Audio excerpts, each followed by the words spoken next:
Hello guys, good afternoon.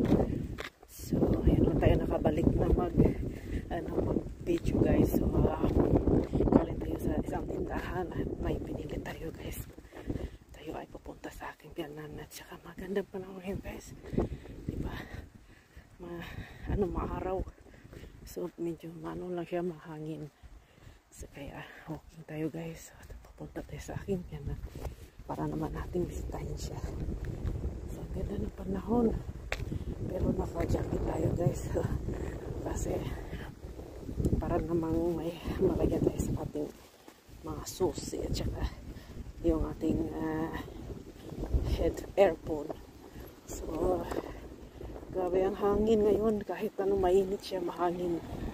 At saka, so, ayan guys. So, ayan, pupunta tayo sa akin. Ayan, maglakad. Magsarap ulit. Ang magandang panahon na ito.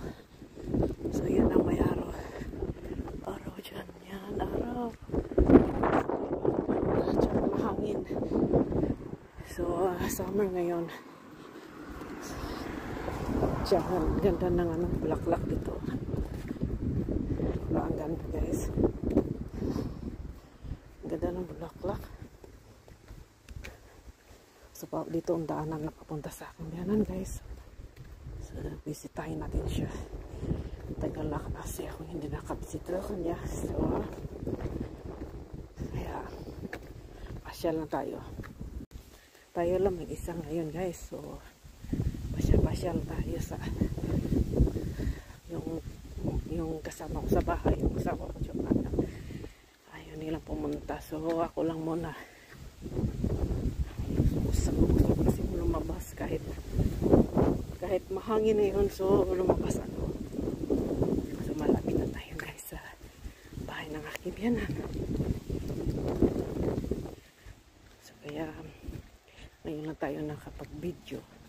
Hindi masyadong makapag-gawa ng content. Kasi hindi ko alam kung anong content ang ating gagawin. So, minsan lang tayo makapaggawa ng kasi hindi tayo siya masyadong lumalabas. Hindi tayo marunong mag-drive. So, hindi natin alam saan tayo pupunta. So, dito na tayo sa bahay ng aking biyanan guys. Tingnan nyo ang bahay ng bulaklak ng aking biyanan guys. So, dito. So, ang ganda ng bulaklak. Yan ang bulaklak. Ganda. Ang ganda ng bulaklak dito. Yan. So, diba? So guys, halika na tayo.